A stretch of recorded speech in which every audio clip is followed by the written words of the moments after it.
بسم اللہ الرحمن الرحیم۔ ایسے ہی سچے اور دلچسپ واقعات سننے کے لیے ہمارے چینل کو سبسکرائب کریں۔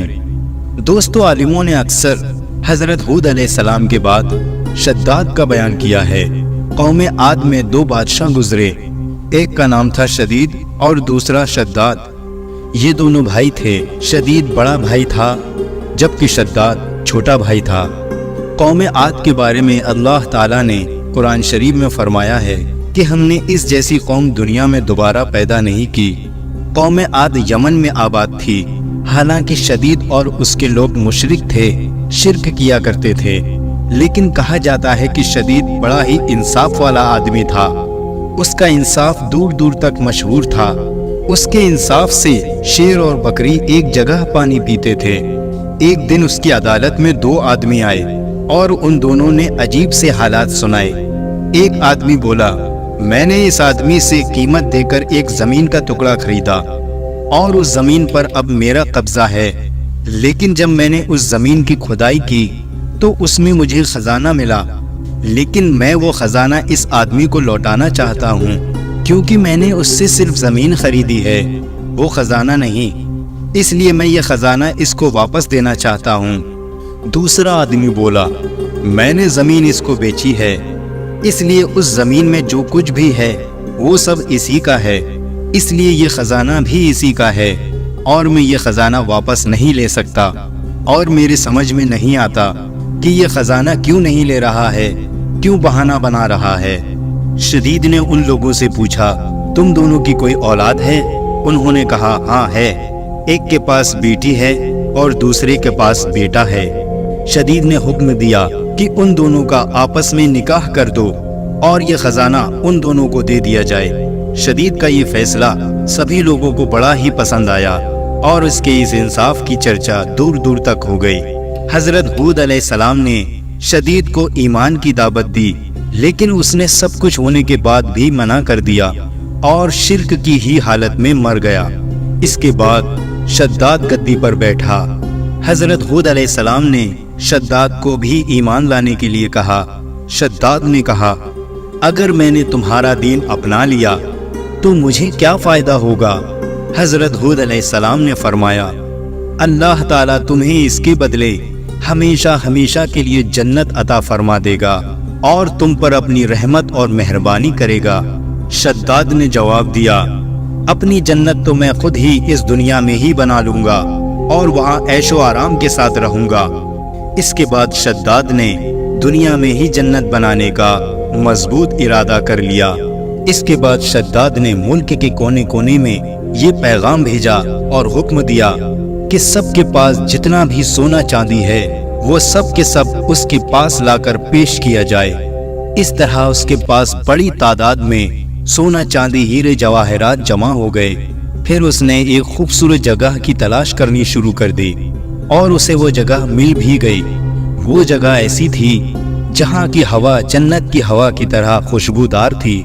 اس نے ایک جگہ پر تمام ہیرے جواہرات جمع کروائے، ملک کے کونے کونے سے بڑے ہی تیز اور ہوشیار کاریگر بلوائے اور عمارت کی مضبوط سے مضبوط نیو ڈلوانا شروع کر دی۔ اس کی دیواروں کی لمبائی لوگوں کی سوچ سے زیادہ اونچی تھی اور اس کی چوڑائی اس کے کاریگروں کے حساب سے اس وقت کی سب سے چوڑی دیوار تھی، آسمان کو چھوتی تھی اور اس کی چمک دھمک سورج اور چاند کی مانند تھی۔ جب سے یہ دنیا قائم ہوئی تھی ایسی عمارت کبھی نہیں بنی تھی۔ اس کی دیواریں سونے اور چاندی سے بنوائی گئی تھی اور چھت سونے کے پتوں سے سجائی گئی۔ اس کے ستون خوبصورت بلور سے مضبوط کیے گئے اور ہر چیز بہترین طریقے سے سجائی گئی۔ وہاں کی نہروں میں ریت کی بجائے انمول موتی بچھائے گئے اور وہاں کے پیڑ سرخ سونے کے پھلوں سے لاد کر مشک اور عنبر کی خوشبو سے بھر دیے گئے۔ جس وقت ان پیڑوں سے ہوتی ہوئی سوکھی ہوا چلتی تھی تو اس طرف کے رہنے والے لوگوں کے دماغوں میں خوشبوؤں کو بھر دیتی تھی۔ شداد نے زمین پر مٹی کے بجائے مشک اور عنبر بچھوایا۔ اس کے محلوں کو چاروں طرف سے لال سونے سے ترتیب دے کر سجایا گیا۔ وہ جگہ صرف دیکھنے میں ہی خوبصورت نہیں بنائی گئی تھی بلکہ رہنے کے لیے بھی آرام دائک اور خوبصورت بنائی گئی تھی۔